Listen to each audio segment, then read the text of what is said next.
Chapter 1. When I was in a car accident, my wife calmly accepted the critical condition notice from the doctor, signed her name, and then intimately left arm in arm with her secretary. Floating in the air, I didn't feel the slightest sadness. From school uniforms to wedding dresses, we had been together for over a decade, and we were both tired of each other. I had gradually gone from initial pain and incomprehension to quiet acceptance. 3 days later, at my funeral, watching my parents leaning against my tombstone, sobbing uncontrollably, my heart ached. Seeing my wife rushing in, Mary Young, no longer her usual kind self, slapped Bonnie White hard across the face. "Get out!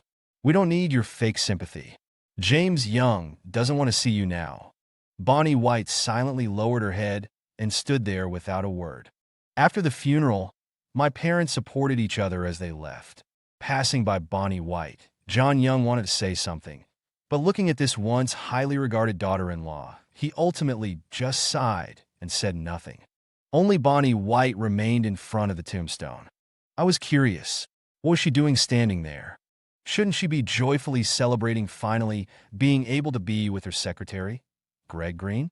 Bonnie White knelt in front of my tombstone, gently stroking the photo on it, and murmured, "James Young, if we could do it all over again, would you still choose to be with me?" I sneered at her, just about to speak, when a powerful suction force pulled my soul into darkness. Opening my eyes again, I blocked the dazzling sunlight with my hand. Looking at the classmates sitting neatly around me, my brain short-circuited for a moment. What was going on? Damn, could I have been reborn? Looking at Bonnie White sitting next to me, concentrating on the teacher's lecture, the sunlight shone on her delicate face, and I could even see the fine hairs. I had to admit, Bonnie White was indeed the school beauty, even this beautiful back in high school. I looked around at my classmates, trying to figure out what year of high school this was, when a stern voice interrupted my thoughts. "James Young, what are you craning your neck around for? Are you cosplaying a giraffe here? Looking for your favorite leaves? Go stand in the back." Damn it, I was sure. I had been reborn back to my first year of high school. Besides Walter King, which other teacher could be so sarcastic? I stood up and walked to the last row of the classroom. There was only one desk in the last row, next to the trash can. Molly Moore was sitting in that seat. If there was anyone I couldn't forget in my short previous life, someone I felt guilty about until my death, it was Molly Moore. Molly Moore had a tragic family background. Her parents were gamblers and neglected her. On the 28th day of the 12th lunar month in her third year of junior high, her father, after losing money gambling, asked her mother for more. He discovered that his wife not only had a lover, but had also given all the money to him. In a fit of rage, her father killed her mother and ran away. Molly Moore only discovered her mother's body after returning home from school. On the first day of the Lunar New Year, the police informed her that her father had been arrested. He was eventually sentenced to life imprisonment. While other families were joyfully celebrating the new year, Molly Moore became an orphan, though not officially. Despite this, Molly Moore didn't give up. She was admitted to our provincial Key High School with the highest score in the county. I learned all this in my previous life after Molly Moore's death. Unable to overcome my guilt, I went to Guanine Town, where she used to live, to find out the truth. Seeing me approach, Molly Moore nervously moved her stool to the side. She lowered her head, not daring to look at me. I gritted my teeth, holding back tears as I stood beside Molly Moore. The memories of my past life flooded into my mind like a tide. Chapter 2. In her previous life, when Molly Moore arrived to register on that day, she wore an old white t-shirt, gray pants washed in near white, and a pair of cloth shoes I had never seen before, looking completely like someone from the countryside. She had short hair that barely covered her eyes and walked with her head down and shoulders hunched. After registration, as we lined up to return to the classroom, I happened to stand next to Molly Moore. Our homeroom teacher, Walter King, patted Molly Moore's back and said, "Stand up straight, don't bring shame to our class by looking so listless." When Molly Moore straightened up, I was stunned. I had never seen a girl so well-developed. I whistled lewdly and pointed at Molly Moore's chest, laughing loudly. I was a troublemaker in middle school, and my dad had paid for me to get into high school. Most of our classmates had come from the same middle school, and they all looked up to me. Seeing my exaggerated reaction, the other students were drawn over, and everyone gathered around to stare. Under everyone's gaze, Molly Moore lowered her head even more and hunched her shoulders again. From that day on, I started calling Molly Moore Big Milk Baby and led the whole class in bullying her. During breaks, the boys would call Molly Moore to clean the blackboard just to watch her move indecently, while the girls would send her on errands to buy them snacks during long breaks. Molly Moore never resisted, silently enduring it all. You could say that Molly Moore spent her 3 years of high school under my bullying, until the day before the college entrance exam when she jumped from the roof of our school building. It was said that after school, she had been groped by a middle-aged male teacher. She didn't know who to turn to for help. When the police came to investigate after she reported it, the school said she had mental problems and wouldn't support her. With nowhere else to turn, Molly Moore chose to end things this way. At the time, I didn't think much of it, since I wasn't close to her anyway. But as I grew older, my sense of guilt became stronger. I hated my high school self. I was a complete jerk. I wanted to make amends, so I went to Guanyin Town and heard about Molly Moore's tragic experiences. The people of Guanyin Town often said that Molly Moore was their pride, the first child from Guanyin Town to test into a good school. Yet this child who made them so proud was crushed by me. Recalling this, I slapped myself hard twice across the face. My classmates were startled by the loud sound and stared at me in shock, seeing my clearly swollen face. Walter King pointed at my nose and scolded, "James Young, what madness is this? If you haven't taken your medicine, ask your mother to bring you some." I glared at Walter King angrily. Wasn't he only concerned about good students? Why did he never care about Molly Moore when she was top of the class? Was it because Molly Moore had no family? But I had no right to resent him. I was the one who had driven Molly Moore to her death. I lowered my head as Walter King resumed the lesson. As I was lost in thought, a trembling hand holding an old handkerchief reached out to me. "Here, wipe it. Your mouth is bleeding." Molly Moore's timid voice sounded beside my ear. I couldn't hold back anymore. Taking the handkerchief, I ran out of the classroom crying. Why does the world kiss you with pain, yet you still respond with a song? Why can't you just take revenge on me? Even killing me would be fine. Chapter 3. I sat on the playground until class ended. After composing myself, I returned to the classroom and went directly to Molly Moore. Squatting down, I asked her in the gentlest voice I could manage, "Molly Moore, can I move next to you and sit with you?" Molly Moore's face paled, and she quickly waved her hands, too scared to speak. I knew she didn't dare refuse me, but she also really didn't want to sit with me. I'd come on too strong. I tried to reassure her. "It's okay, I was just asking. You can say no if you don't want." Molly Moore was silent for a long time before whispering, "I'm fine sitting by myself." I didn't press the issue and returned to my own seat. Bonnie White gave me a strange look. "Why are you talking to Molly Moore? Aren't you afraid the other students will laugh at you?" I turned and glared at her. "What I say to Molly Moore is none of your business. Mind your own business." My outburst brought tears to Bonnie White's eyes. She muttered "crazy" and turned away. Honestly, I didn't hate Bonnie White. Her betrayal, her coldness, all that was last lifetime's business. This life, we wouldn't have anything to do with each other. Just then, some classmates started urging Molly Moore to erase the blackboard. Head down, shoulders slumped, she walked towards the board. I stood up, rushed to the platform, grabbed the eraser, and cleaned the blackboard myself. After cleaning the blackboard, I looked at Molly Moore standing there dumbfounded, and the other students staring at me in disbelief. In a loud voice, I said, "I want to apologize for bullying Molly Moore and for the harm I caused her. Whether she forgives me or not, I have to apologize for what I did." I bowed deeply to Molly Moore. Straightening up, I continued, "From now on, if the blackboard needs erasing and those on duty don't want to do it, you can call me. If any girls need errands run during break, you can call me too. Stop bothering Molly Moore." I walked off the platform. Molly Moore didn't look at me, but silently returned to her seat. Ignoring the whispers of my classmates, I figured that after today's declaration, No one would bully Molly Moore again. After class started, I opened my new textbook. In my last life, I was a terrible student.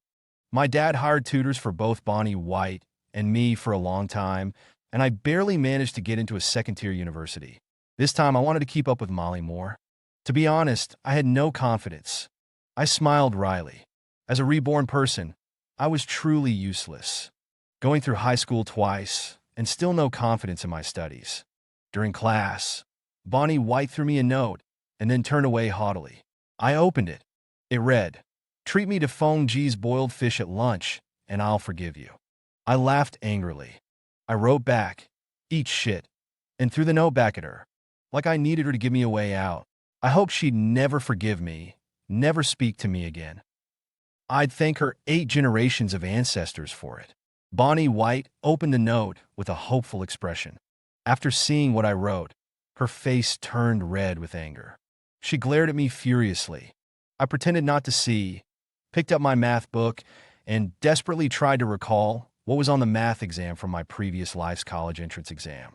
I couldn't remember a single question. I should have died the day after the exam. Then I could have remembered the questions and wouldn't have had to be entangled with Bonnie White for 10 years. Since there were no shortcuts, I had to study. I started listening attentively in class, but I kept glancing back at Molly Moore. It felt like after being reborn, I only had one mission: to atone for my mistakes and regrets. As for making money, starting a business, those things had nothing to do with me. I had my dad, the old workhorse. Thinking about it, my dad was pretty tragic, having to be leeched off by me for 2 lifetimes. When school let out for lunch, my posse surrounded me. My best friend, Harry Gray, asked, "Bro, what's going on? Are you letting big boobs go? Where are we going to find our fun now?" I kicked Harry Gray. "Howsy, I'm warning you, if anyone dares to bully Molly Moore again, I'll kill him. Got it? Your bro, E, is turning over a new leaf. I'm going to study hard." My friends looked at me with terrified eyes. Harry Gray looked disbelieving. "Bro, are you possessed?" "Study. We've been in the same class since junior high, and you've been welded to the last place thrown." I was embarrassed, thinking that it was indeed a miracle I even got into a second-tier university in my last life. Slightly annoyed, I said, "I'm not kidding. I'm not going to mess around with you guys anymore. I'm going to study." My friends scoffed. Like me, they all bought their way into this school. Studying for punks like us seemed like a shameful thing. Ignoring them, I went to the cafeteria to eat. I usually ate with Bonnie White, but since I'd made her cry, she definitely wouldn't be looking for me, which I was happy about. At the cafeteria, I saw Harry Gray and his gang surrounding Molly Moore, watching her stuff steamed buns into her mouth with free soup. There were 4 large buns on her tray. Harry Gray and the others were laughing and shouting, "Big boobs, stuff yourself. Stuff yourself into a pig, and no one will want you." I completely lost it. I rushed over and started kicking and punching Harry Gray and his group. Are my words just farts? Didn't I say I'd kill anyone who bullied Molly Moore again? Harry Gray, enraged by my attack, pointed at me. "James Young, what the hell is wrong with you? You were the one who bullied Molly Moore the worst, and now you're playing the good guy? We've been best friends for 3 years, and you're beating me up like this? You're unbelievable." I was speechless. Molly Moore stopped eating, lowered her head, and clenched her fists, as if she were the one at fault. I walked over and said gently, "Eat, Molly Moore. No one will bully you anymore." Molly Moore kept her head down, neither eating nor moving. You saw it? Melting the ice between Molly Moore and me was going to be extremely difficult. Who would accept someone who had bullied them since the first day of high school and then suddenly turn nice? Chapter 4. I pulled Harry Gray up and led our little group to the bleachers by the playground. Putting my arm around his shoulder, I said, "Howsy, believe it or not, everything you did to Molly Moore today will feel like a knife twisting in your gut when you look back on it. Just imagine that feeling." Harry Gray and the others looked bewildered. "Why?" he asked, puzzled. I sighed and began to tell them about Molly Moore's past. Kids aged 15 or 16 are overflowing with empathy. Unless they're born evil, no one can withstand that kind of knife. It cut Harry Gray and the others so deeply they all started crying. Molly Moore's life is so tragic. A gambling father, a cheating mother, a miserable childhood, a broken home, Harry Gray sobbed. Cut the crap with your love blooms with the chime and lingers when it's silent nonsense, I said irritably. Harry Gray looked at me, completely dumbfounded. Ego. What's that supposed to mean? I waved my hand dismissively, realizing I'd almost exposed my reborn status. Don't ask. You'll understand when you're older. Now think about how you've treated Molly Moore in the past, and then think about how you should treat her from now on. They all chimed in, declaring they would protect Molly Moore from now on. I rolled my eyes as if she needed them. On the way back to the classroom from the playground, Harry Gray sidled up to me and asked, Ego, was that why you were slapping yourself this morning? Because you felt guilty about bullying Molly Moore? I nodded. But how do you know about Molly Moore's past? I don't even know where she lives. She boards at the school. I've never seen her go home, Harry Gray continued. My heart ached. How's he? Does Molly Moore even have a home? That shut him up. Seeing him about to cry again, I quickly kicked him. Stop it. Harry Gray composed himself and continued. Ego, you still haven't answered me. How do you know about her past? Don't tell me you've fallen for her and investigated her. His question stunned me. Was I in love with her? It didn't feel like it. It was guilt, a guilt so profound I wanted to kill myself. I'd gladly die in her place. Seeing my silence, Harry Gray misunderstood. Holy crap, Ego, you have some interesting taste. Don't tell me you're mesmerized by her. Chest. Haven't you noticed how the male teachers always glance towards the back of our classroom when they walk by? I suddenly remembered that Molly Moore had committed suicide in my previous life.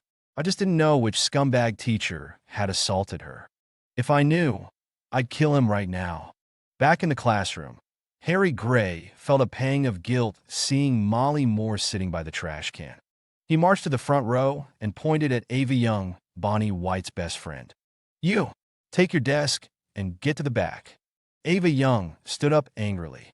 She didn't dare defy Harry Gray, so she looked pleadingly at Bonnie White, who then looked at me. I ignored them both. In my past life, Ava Young had found Bonnie White her secretary.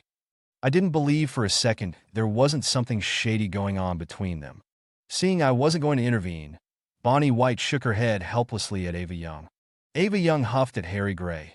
Just you wait, I'll be back, and then carried her desk to the back.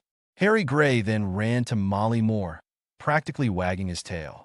Sister-in-law, let me help you move. I covered my face in embarrassment. Molly Moore was completely bewildered, just sitting there as Harry Gray moved her desk to the front row.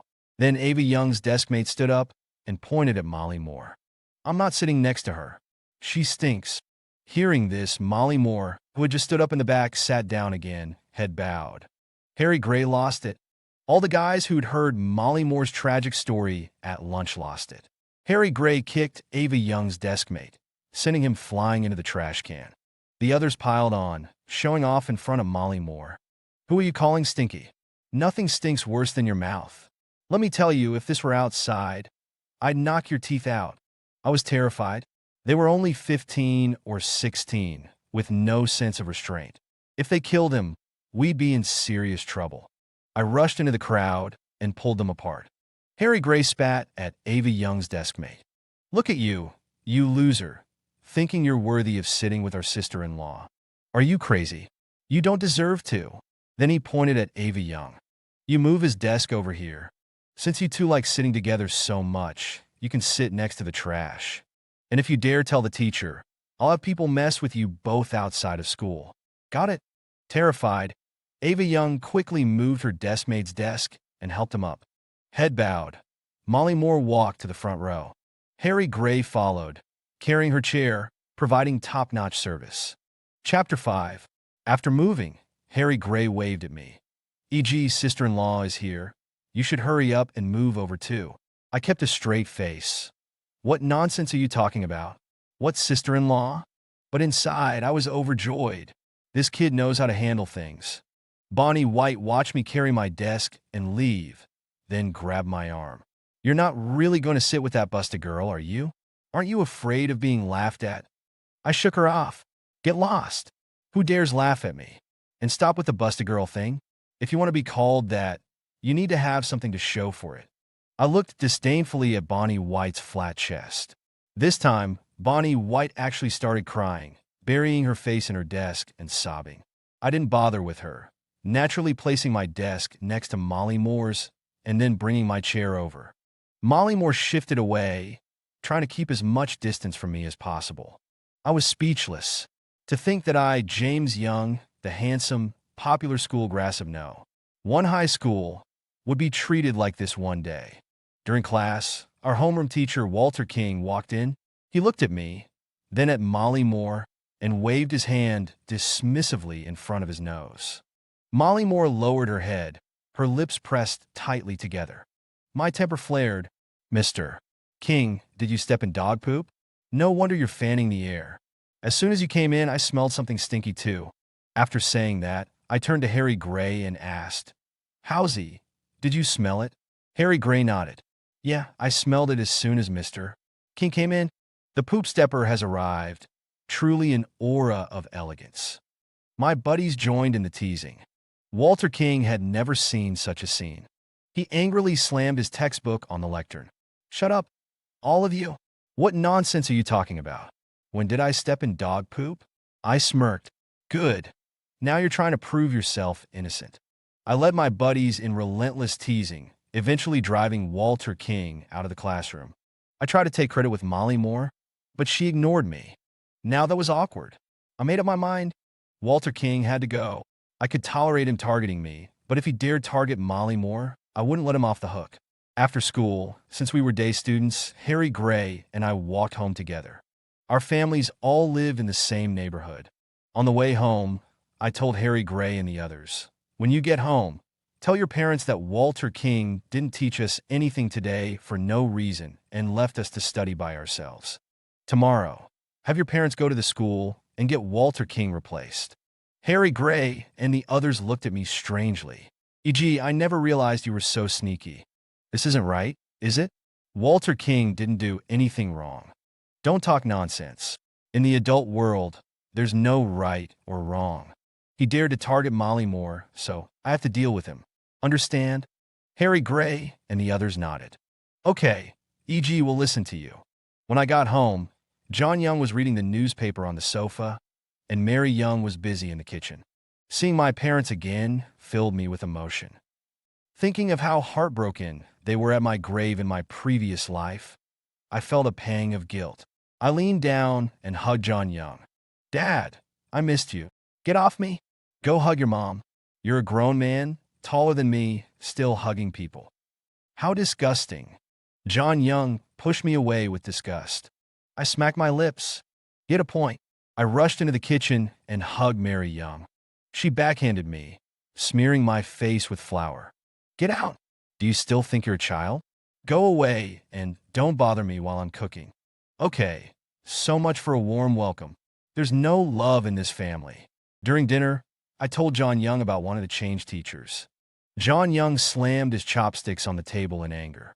With your last place grades, does it even matter who your teacher is? And you say the teacher is irresponsible, not teaching you, and letting you study by yourself? Would you even listen if he taught you? Would you even understand?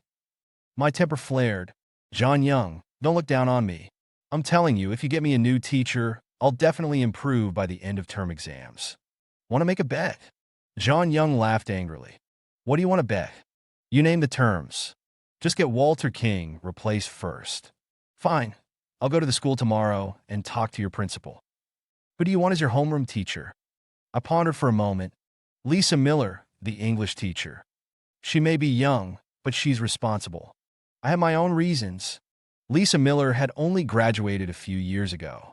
Although she wasn't very experienced, she was the only teacher who didn't look down on Molly Moore.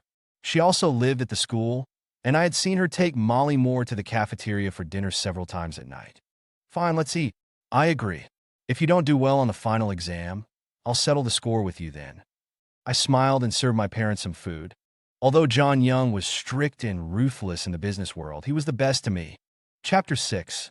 Early the next morning, Walter King was still berating us from the podium when the principal opened the classroom door. Walter King, come out here for a moment." Walter King scurried out like a whipped puppy. Seeing my dad and Harry Gray's parents with Principal Thompson, I knew it. We'd done it. Sure enough, a moment later, Principal Thompson returned with Lisa Miller, the English teacher. "Class, an announcement. Starting today, Lisa Miller will be your homeroom teacher. Walter King has been transferred and will no longer be teaching at number 1 middle school. Let's welcome Lisa Miller." I saw Molly Moore look up, and for a fleeting moment, her eyes lit up. It was worth it. All the scheming, all the parents rallied, just for that spark in Molly Moore's eyes. Lisa Miller was a responsible teacher, treating everyone equally. At first, Harry Gray and his buddies still acted up, but after I mentioned that Molly Moore was a staunch supporter of Lisa Miller, those clowns went silent in class. If anyone dared to walk past our classroom talking loudly during self-study, Harry Gray and his crew would rush out and give them a piece of their minds. And feet. I finally started studying, trying hard to understand, but my pen wouldn't move. I just didn't get it. I tried asking Molly Moore for help, but she ignored me. Bonnie White and I were completely over. There hadn't been much between us anyway. In my previous life, we didn't start dating until our second year. Before that, we were just classmates and friends. During break time one day, I stayed in the classroom wrestling with a problem. A classmate burst in, panicked. "It's bad. Harry Gray and the others are fighting with some seniors." I was startled. Seriously? Juniors taking on seniors? I ran out with the classmate. The playground was crowded. When I pushed through the throng, Harry Gray had a senior by the collar, his fists still flying. Dean Lewis and a few male teachers were trying to break it up. Lisa Miller was desperately pulling on Harry Gray, but he was like a wild animal, unstoppable even by that many people.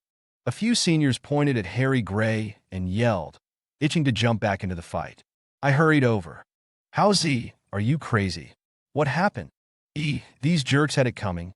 Molly Moore was just walking, and that guy with the sideswept bangs stopped her, called her big boobs, and asked if she needed help walking like she was Mount Everest or something. After hearing Harry Gray's explanation, I frantically searched for Molly Moore. Seeing her standing behind Lisa Miller with her head down, I breathed a sigh of relief. She was okay. I was going crazy myself, looking all around. My buddies asked what I was looking for, but I ignored them. I spotted the microphone on the podium. I raced up, grabbed the stand, and charged back down, heading straight for the senior with the sideswept bangs. At that moment, I had only one thought. Take him down. Maybe my aura was too terrifying because no one dared to stop me. The senior tried to act tough. "Jung-yi, I know you. Let me tell you, my older brother is..." I swung the mic stand and cracked him over the head. "I don't care if your older brother is Liu Huaqiang himself. I'm going to take you down." He clutched his head and crouched down. I swung the broken mic stand wildly, aiming for his head. Harry Gray and my buddies tackled me. They saw I was really about to kill the guy and were scared witless. The mic stand was made of metal, after all. I struggled to get up, but they held me down tight. Back in the classroom, Principal Thompson and Dean Lewis came in, launching into a lecture. Lisa Miller interrupted Principal Thompson mid-sentence. "Principal Thompson, I understand that Jung-yi and Harry Gray fighting was wrong, but their motivation, protecting a classmate from being harassed, was good. I asked Molly Moore what happened, and that senior was indeed harassing her. I don't think they were wrong to protect her. Their actions were simply excessive." I was almost in tears. Choosing Lisa Miller as our homeroom teacher was the right decision. I felt a little embarrassed. Harry Gray was protecting a classmate, but my actions were more like revenge. Still, I didn't regret it. Anyone who bullied Molly Moore, I would destroy. Principal Thompson was clearly unhappy. The bootlicking Dean Lewis began criticizing Lisa Miller. "Lisa Miller, watch your tone. This is a school. Fighting is wrong, no matter the reason." "Screw that." Before he could finish, I called my dad, my useful old man. "Dad, I got into a fight at school. Come over." Harry Gray and my buddies caught on and immediately pulled out their phones, calling their own parents. Principal Thompson looked at the bottom 10 students in the class and got a headache. It was these 10 who had gotten rid of Walter King, and now who knew what kind of trouble they would stir up. Soon, my dad and a group of parents arrived. Principal Thompson escorted them to the office.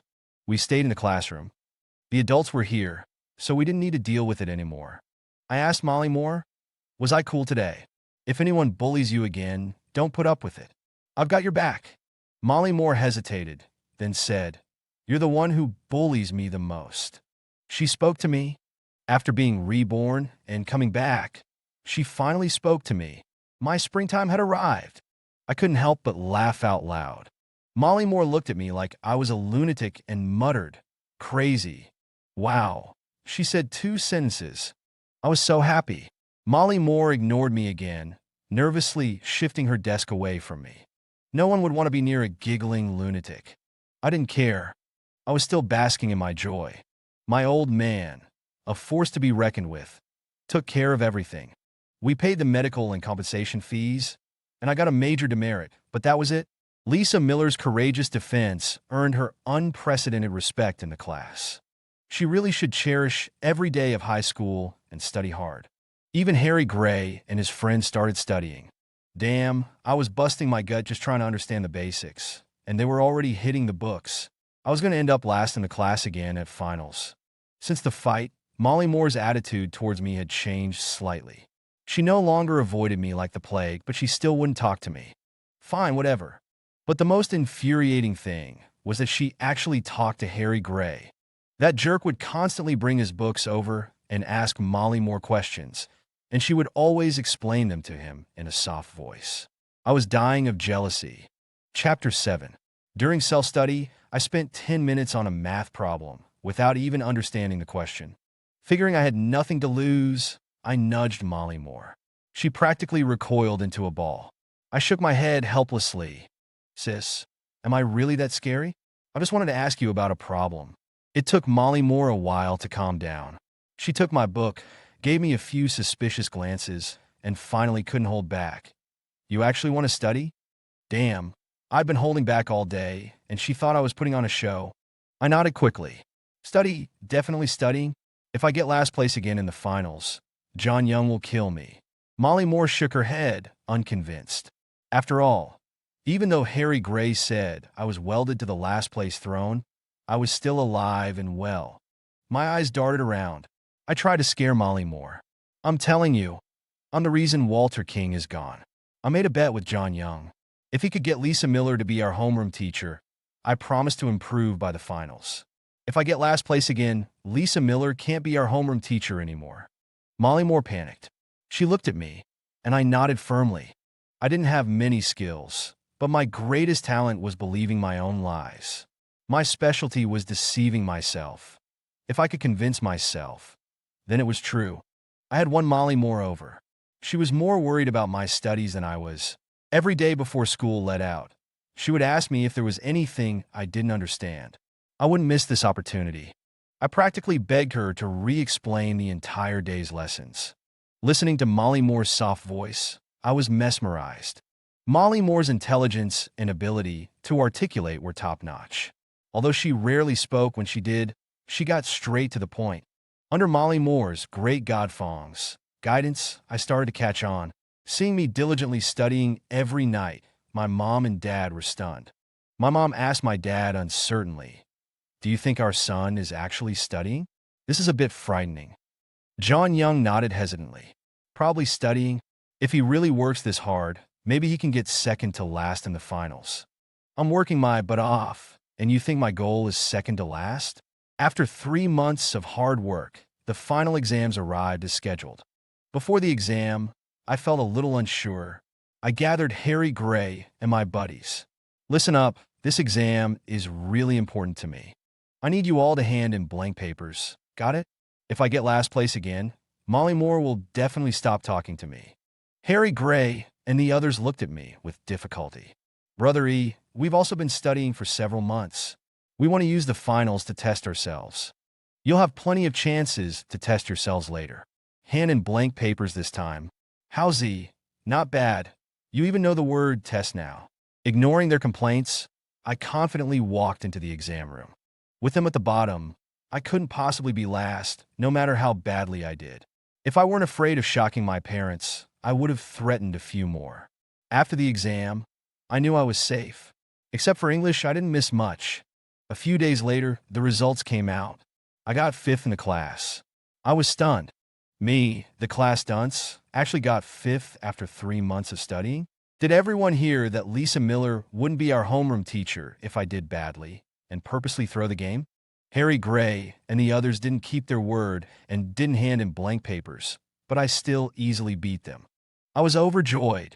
I looked at Molly Moore with my report card. Molly Moore let out a long sigh of relief. Lisa Miller wouldn't be leaving. After Lisa Miller announced the results, she praised Harry Gray, the others, and me, saying that we had made great progress and our demerits could be removed next year. I didn't care about that at all. However, Lisa Miller criticized Molly Moore, showing no mercy. Molly Moore was still first in the class, 10th overall in the grade, but she only got a 90 in English, barely passing. If her English score had been 120, she would have been first in the grade. Lisa Miller severely criticized her, and Molly Moore cried. It pained me to see her like that, but there was nothing I could do. Lisa Miller was right. If Molly Moore didn't speak up, her English wouldn't improve. After school that evening, I stopped Molly Moore and asked her where she planned to go for the summer. She said she wanted to find a job. My heart ached for this silly girl. Who would hire a minor? I said I was planning to ask Lisa Miller to tutor me in English during the summer and asked if she wanted to join me.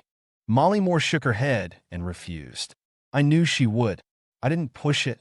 She was my precious little ancestor, and I had to treat her with care. Our relationship had finally improved. If I forced her, she would retreat like a mimosa plant. I asked my dad to contact Lisa Miller. At first, she didn't agree.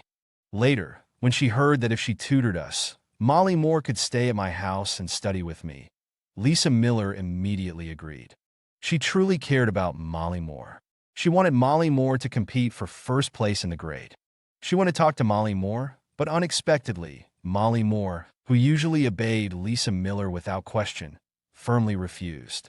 It seemed I had to step in. I went to the school dormitory and asked Lisa Miller to calm Molly Moore down. Molly Moore and I went to the sports field. We sat on the grass, Molly Moore next to me. I stared at her as she lowered her head, lost in thought. I asked her why she wouldn't come to my house. She said she didn't want to owe anyone anything because she had nothing and couldn't repay them. Her words almost shut me down. Please, could she talk normally? She was stabbing me with her words.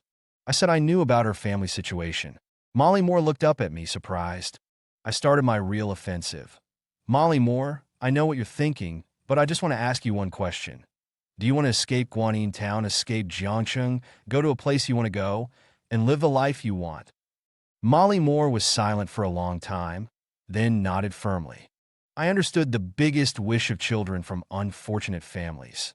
They wanted to escape their past and start a new life where no one knew them. Then you must come to my house. You must accept Lisa Miller's and our kindness. Only then can you improve your English scores and get into a university in the city you want to go to. What you need to accumulate now is the capital to soar, not meager wealth. Even if there was a place that would hire you, how much could you earn? A direct hit to the heart. After a while, Molly Moore lowered her head. It's too much trouble for you. I smiled and patted her head. You can repay us later.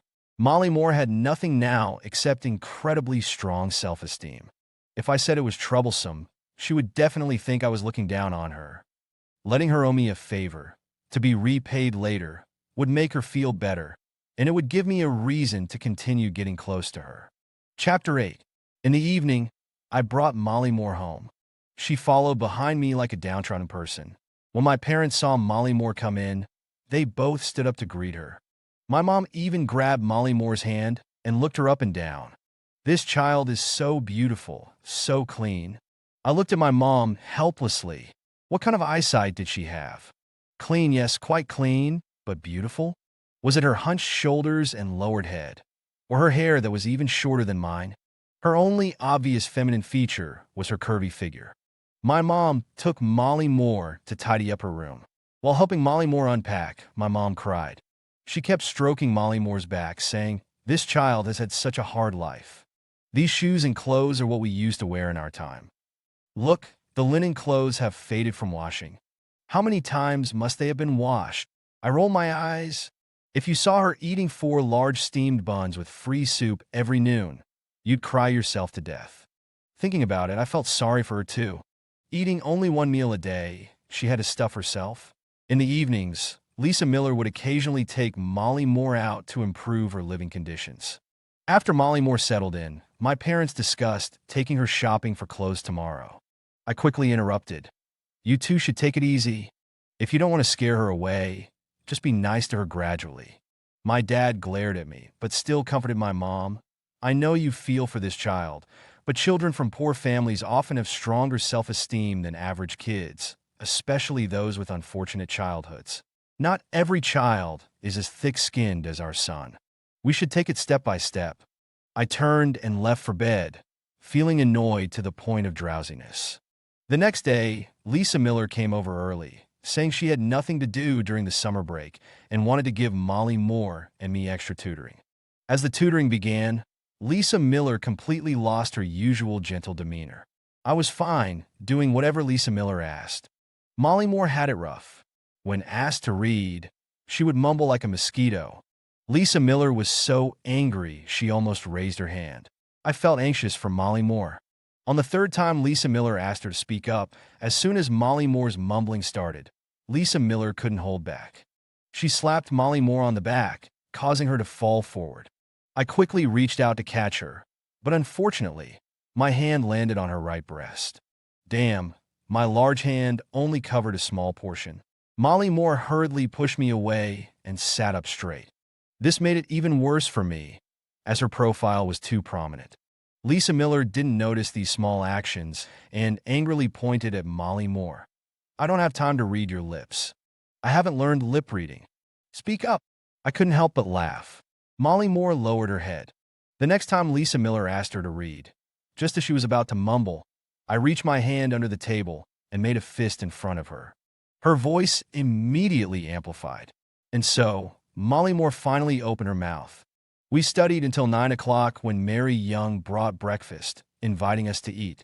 Molly Moore refused, saying she wasn't used to eating breakfast, but Mary Young forcefully pulled her to sit at the dining table. After finishing a bowl of porridge, she stopped eating. I used my eyes to stop Mary Young from urging her to eat more. For Molly Moore, being able to eat was already progress. After breakfast, we continued studying. Molly Moore's voice was completely open now. Her English reading sounded really good. At 1 o'clock, lunch was ready. Molly Moore silently ate her rice. Whatever dish Mary Young put in her bowl, she ate, never serving herself. After finishing a bowl of rice, she took her bowl to the kitchen. Mary Young followed her in. Let me get you some more. How can we let you do it yourself? But Molly Moore was already washing her bowl. She lowered her head and said to Mary Young, Annie, I'm full. Mary Young asked me quietly, Is she really full? Some girls do have small appetites. I deliberately spoke loudly, so Molly Moore could hear. Small appetite? Have you forgotten what I told you yesterday? She can eat 4 huge steamed buns with soup for lunch in one day. Lisa Miller covered her mouth and laughed. When Molly Moore came out, her ears were red. I did it on purpose. I wanted her to know not to pretend in my house and to eat freely. Sure enough, in the evening, Molly Moore slowly began to serve herself, but only from the dishes in front of her. Mary Young would serve her the rest. After finishing a bowl of rice, Molly Moore lowered her head and said, Annie, I'll go get more rice. I had a hard time holding back my laughter. Chapter 9. After dinner, the three of us took Molly Moore for a walk in the complex. Harry Gray and his friends were playing ball outside. They were shocked to see Molly Moore and crowded around her.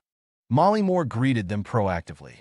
Ever since Harry Gray and his friends stood up for Molly Moore and fought with the senior high students, Molly Moore started communicating normally with them. I was incredibly jealous at the time. When my friends found out that Molly Moore was living at my house and Lisa Miller was tutoring us, they were all envious and wanted to join in. Harry Gray kicked them away one by one. He gave me a knowing look, and I raised an eyebrow in response. He truly understood. Annoyingly, Bonnie White somehow found out that Lisa Miller was tutoring Molly Moore and me.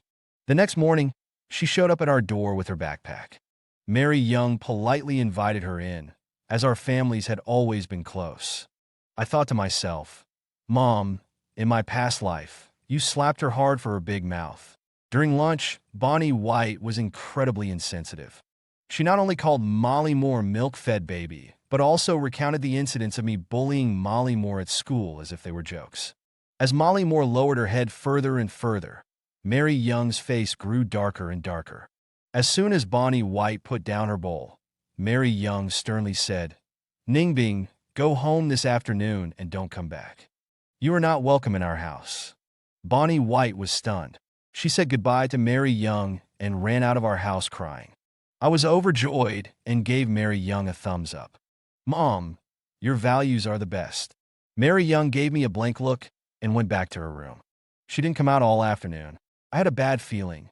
I didn't think much of it, but Molly Moore was happy all afternoon because Mary Young had stood up for her. John Young came home that evening, and only the four of us were at home. Lisa Miller didn't have dinner with us. Before dinner, Mary Young pulled John Young into the bedroom, and I didn't know what she said. When they came out, John Young's face was grim. I tried to lighten the mood during dinner, but my parents ignored me.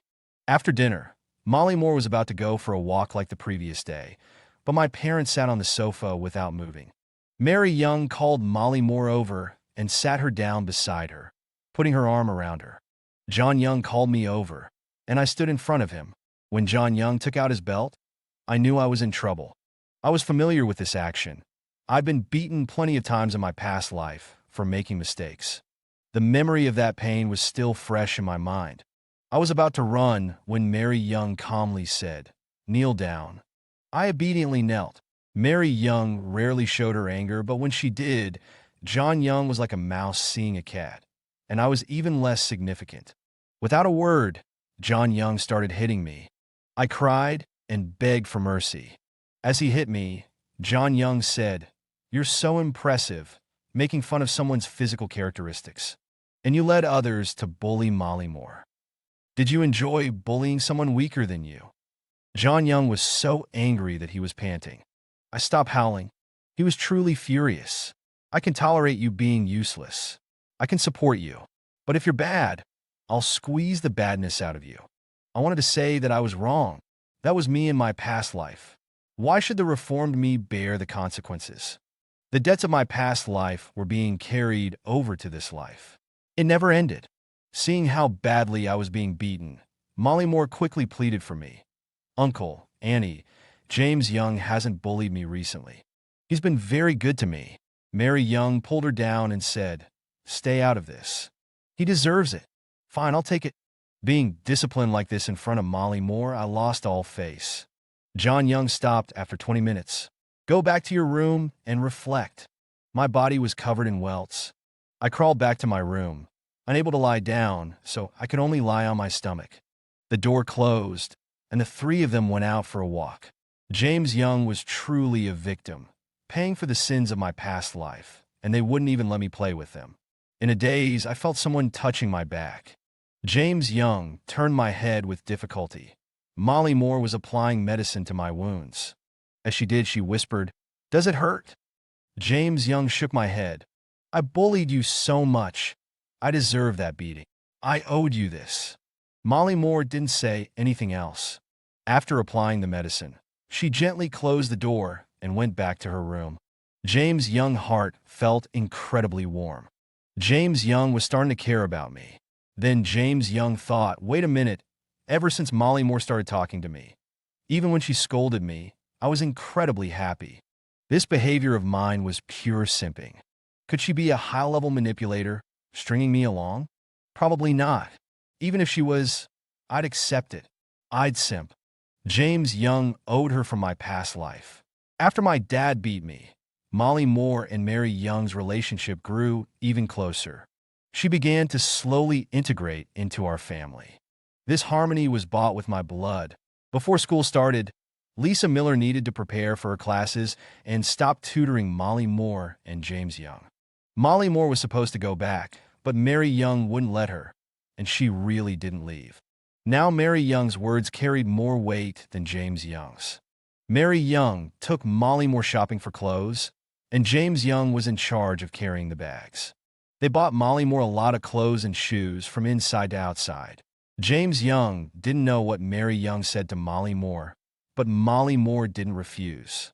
When Molly Moore appeared in front of James Young, wearing a white, form-fitting dress and a red headband, James Young was stunned. She had pulled all her hair back, revealing her entire face. Was this Molly Moore? She was much prettier than Bonnie White. Mainly, she stood tall with her chest out. James Young, her figure. At that moment, James Young's heart skipped a beat. Harry Gray calling her sister-in-law was spot on. When we got home, John Young was also impressed by Molly Moore's appearance. That night, James Young quietly asked Molly Moore what Mary Young had said to her. Molly Moore said, "Annie said that the reason I was bullied was because I lacked confidence. A woman needs to have confidence in herself to be strong.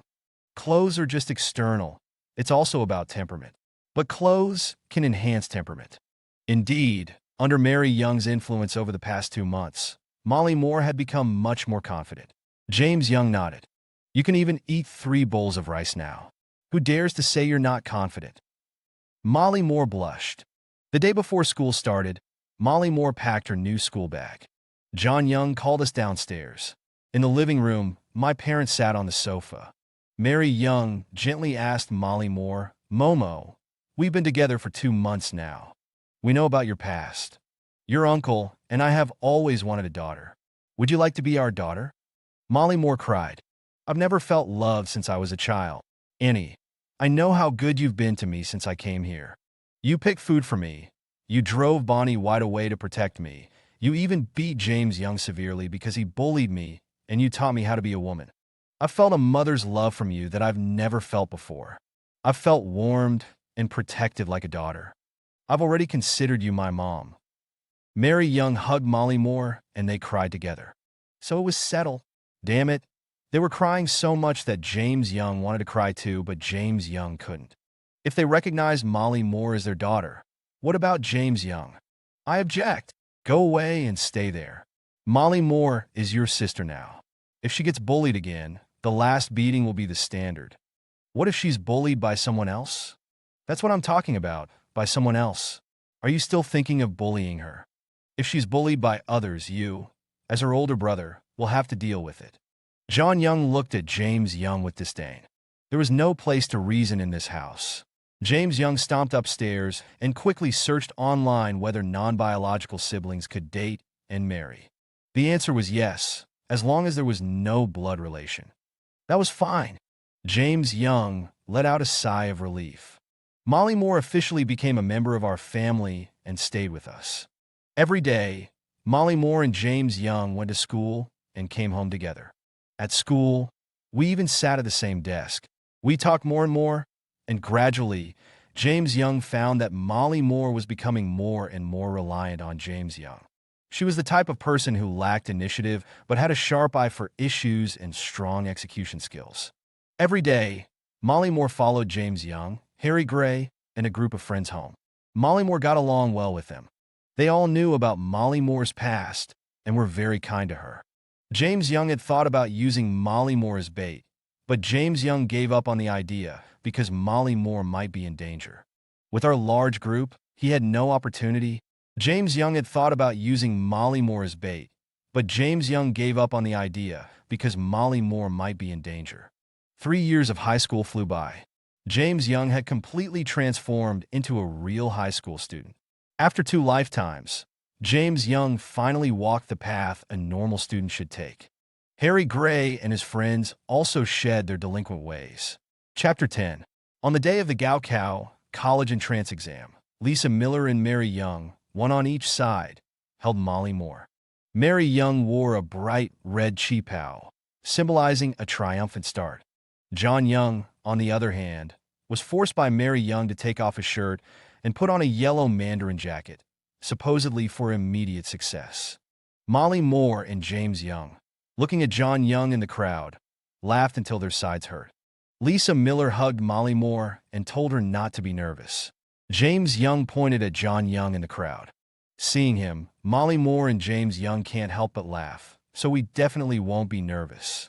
Everyone burst into laughter again. The 2 days of the Gaokao went smoothly. Coming out of the exam hall, Molly Moore and James Young smiled at the 3 people waiting at the entrance, gave a victory sign, and it was done. James Young planned to travel with Molly Moore, But John Young stopped James Young. He said Molly Moore had arrangements for the summer vacation. James Young was confused. The next day, John Young took Molly Moore to Jiang Corp. Molly Moore officially started working there. On the day we filled out our university applications, Molly Moore and James Young both chose a top-tier 985 university in Beijing. Our scores were more than sufficient, and Harry Gray and the others did well too. Coming out of school, James Young let out a long breath. Molly Moore, now that we've submitted our applications, can we go traveling now? Molly Moore looked at James Young apologetically. Dad said I should intern at the company this summer. Why don't you go by yourself, brother? Go by myself my ass. At dinner, James Young angrily denounced John Young. Are you using Molly Moore as free labor? Summer vacation after senior year is so precious. We finally don't have any pressure. Shouldn't we go out and have some fun? John Young glanced at James Young disdainfully. You, the good-for-nothing, can go wherever you want. I'm not stopping you. But my daughter can't be idle like you. He turned to Mary Young. You have no idea. After familiarizing herself with the company's business, several of her decisions were spot on. This is talent, the natural talent of a manager. It seems I can retire after she graduates. I was dumbfounded. What about me? I'm so excellent now. Aren't you considering leaving the company to me? John Young looked at me with contempt. Without Molly Moore leading you, you're just a lazy bum. Although you're doing well now, your nature hasn't changed. Don't even think about the company. I said indignantly, just give it to her. In a couple of years, the company will become Fong Corp. Molly Moore waved her hands hurriedly. No, it won't. John Young stopped Molly Moore from speaking. If I give it to Molly Moore, it's hers. There's no difference between my son and daughter to me. I'm not stubborn. As for whose name the company bears, that depends on your ability, kid. I understood instantly. Looking at Mary Young, smiling silently, with their support, if I don't make my move now, when will I? I took Molly Moore's hand. Molly Moore, I don't know how you feel about me, or if you like me even a little, but I can say for sure that I really like you and am willing to do anything for you, even give my life. I want to formally ask you, will you be my girlfriend? Molly Moore's face was almost buried in her bowl. After I finished, she softly said, Holy crap, she agreed. I was overjoyed, finally getting what I wished for. Mary Young and John Young were also very happy. This time we truly became a family. I also let loose. I'd held back for so long. Having been reborn, I hadn't. You know, every day after Molly Moore got off work, I would cling to her. She didn't refuse hugs and kisses, but when I wanted to go further, she always disagreed, saying she was too shy at home. I smirked. Then what about after we start university? Molly Moore softly said, On registration day, John Young drove our whole family to Beijing. I was anxious, wanting them to go back quickly so I could accomplish my grand plan. But Mary Young said it had been a long time since they'd visited and planned to stay with John Young for a few days, returning after our military training. I was so angry I didn't even eat dinner. Finally, military training was over. At noon, Mary Young and John Young took Molly Moore and me to lunch. After the meal, Mary Young seriously told Molly Moore to protect herself and not let me have my way. John Young pulled me aside and warned me in a low voice. I'm a man, I understand. But if you give me a little or a little mare, don't blame me for coming to Beijing and breaking your legs. I impatiently urged him. I know. Hurry up and take Mary Young back. After seeing John Young and Mary Young off, I pestered Molly Moore. Molly Moore looked at me with a troubled expression. Mom said I should protect myself and not indulge your whims. Do you listen to me or Mom? Who's your husband? Can't you tell who's in charge? Molly Moore was a little scared. After all, she had obeyed me for the past 3 years. After much coaxing and pleading, I finally got my way that night. The next day, Molly Moore woke up crying. I was terrified, afraid she would call Mary Young and say, Mom, Johnny bullied me. Then I would probably really have to take a year off from school. I quickly comforted Molly Moore. She hugged me tightly.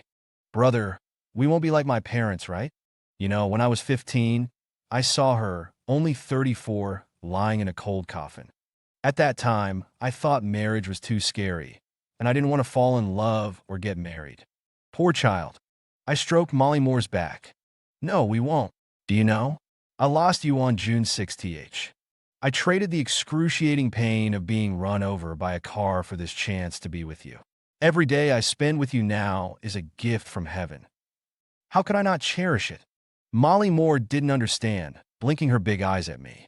I didn't explain Rebirth to her, but cupped her face and said seriously, "Remember, you are the most precious person to me in this world. Even if it means reliving that excruciating pain 10,000 times. I will protect you and love you always. No one can enjoy the time of youth while also possessing the wisdom of it, but I can. I will hold Molly Moore's hand and walk with her forever because I know she's worth it."